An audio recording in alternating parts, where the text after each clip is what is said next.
राज्यात एकीकडे पाण्यासाठी वणवण भटकंती करावी लागत आहे, तर दुसरीकडे मात्र लातूर शहरात गेल्या काही दिवसांपासून नळाला पिवळसर पाणी येत आहे। यामुळे नागरिकांचं आरोग्य धोक्यात आलंय।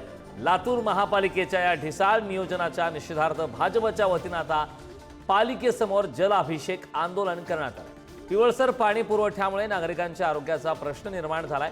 याकडे स्थानिक लोकप्रतिनिधी आणि महापालिका प्रशासनाचे दुर्लक्ष असल्याचा आरोप करत यावेळी आंदोलन करण्यात आले। यावेळी लातूरचे आमदार अमित देशमुख यांच्या प्रतिकात्मक बॅनरला पिवळसर पाण्याने जलाभिषेक घालण्यात आला।